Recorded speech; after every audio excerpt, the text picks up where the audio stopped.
প্রায় সহস্রাধিক মানুষের উপস্থিতিতে নুরু ডাক্তারের নামাজি জানাজা সম্পন্ন।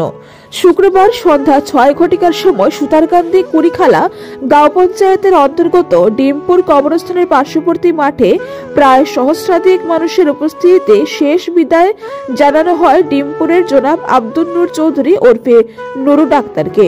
উল্লেখ্য, জলের বাজার স্থিত ডিমপুর গ্রামের প্রবীণ ধর্মপ্রাণ নাগরিক আব্দুল নূর চৌধুরী ওরফে নুরু ডাক্তার দীর্ঘদিন বার্ধক্যজনিত রোগভোগের পর অবশেষে ৩০ জানুয়ারি বৃহস্পতিবার রাতে ইহকাল ত্যাগ করে পরকালে পাড়ি দেন।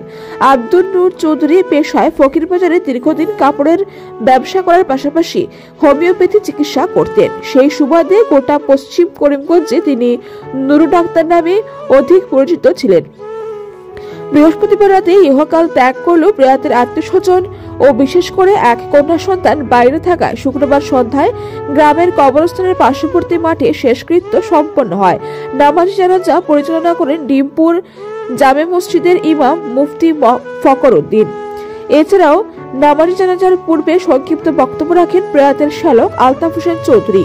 তিনি বলেন, প্রয়াত নুরু ডাক্তার দীর্ঘদিন ব্যবসা সূত্রে ফকিরাবাজারে থাকছেন। তার ব্যবহার ছিল অমায়িক। তিনি সবসময় মানুষের উপকারের চেষ্টা করেছেন। তদুপরিও জীবনে চলার পথে যদি কাউকে কোনো কষ্ট দিয়ে থাকেন তাহলে ক্ষমা সুন্দর দৃষ্টিতে দেখার আহ্বান জানান আলতাফ। মৃত ব্যক্তির উপর জীবিতদের করণীয় নিয়ে শরীয়তের বিধান অনুযায়ী বক্তব্য রাখেন মোদানা মুফতি ফকর উদ্দিন। উল্লেখ্য, গত ৩ মাস পূর্বে প্রয়াত নুরু ডাক্তারের সহধর্মিণী ক্যান্সারে আক্রান্ত হয়ে মৃত্যুবরণ করেছেন। মৃত্যুকালে তার বয়স হয়েছিল প্রায় ৮০ বছর। রেখে গেছে ২ পুত্র সন্তান ও ৮ কন্যা সন্তান সহ নাতি নাতনি এবং অসংখ্য গুণমুগ্ধ। নামাজি জানাজায় উপস্থিত হয়ে প্রয়াত নুরু ডাক্তারের রুহের মাগফিরাত ও শোকসন্তপ্ত পরিবারের প্রতি সমবেদনা জানিয়েছেন জেলা কংগ্রেসের সাধারণ সম্পাদক বজলুল হক চৌধুরী, আছেন শিক্ষাবিদ গোলাম মুমিত চৌধুরী, জেলা প্রাথমিক শিক্ষক সম্মেলনের প্রাক্তন সভাপতি নাজমুল হোসেন চৌধুরী, কাছাড় জেলার উদারবন্দের block development officer Kubad Ahmed সহ অন্যান্যরা। নামাজি জানাজা শেষে গ্রামের কবরস্থানে সমাহিত করা হয় তাকে। ব্যবসা বাণিজ্য করছই, ফকিরবাজার কাপড়ের ব্যবসা করছই, তান চলাফেরার লাইফও যদি কোনো মানুষের লগে কোনো ভুল ত্রুটি ব্যতিক্রম কিছু হইয়া থাকে, কেউ যদি কোনো দুঃখ হইয়া থাকুন, আল্লাহর আস্তে আপনারা মাফ করে দিবা।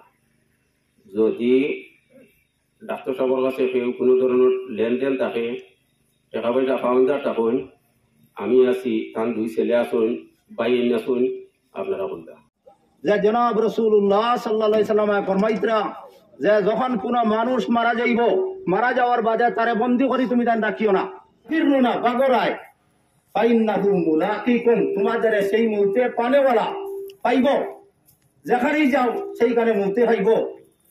গতিকে মৌত সবর হইব।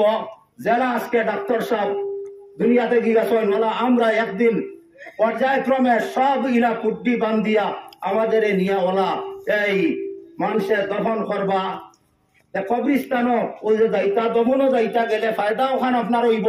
আপনি যখন দেখবেন ডাক্তার সাহেব মারা গেছেন, আপনার আমার লগে চলাফেরা করনেওয়ালা, আমরা লগে একলগে নমাজ পড়নেওয়ালা, আজ টাইম গেছেন ইয়া তাই আমার যাওয়া লাগবে, ওখানে স্মরণ হইব দিলের মধ্যে ওখানে আনতা, তখন ওখানে হইল আপনার ফায়দা। দখল করার বাদে এরপরে গুণটা দিয়া যাইতা, তাহলে যেখানে হইল কইলা যে উমরের সামনে আমি বারণি ঠিক নাই, আগে আসলা আমার বাবা আর নবীজি, নবীজি আমার স্বামী আর আমার বাবা, আমার পর্দা করা লাগতো না, কিন্তু এখন দেখে না উমর ইকানো থাকার কারণে আমি পর্দা করি। এই হদিস দ্বারা ওই সাবিত ফতরা যে মুর্দার ব্যাপারে ওলা এই যে আদব কায়দার সমস্ত বজায় রাখা লাগবো। আমরা রে সবারে আল্লাহ তৌফিক দেখবা। ডাক্তার সাহেব দীর্ঘদিনের আমি এখানে ইমাম, বেশ সম্পর্ক সন্ধান পরিবারের লোকে আসিল। আমার জানাবাকির দয়ালু মানুষ, ভদ্র মানুষ, ভালো মানুষ, অনেক সময় অসুস্থ থাকতা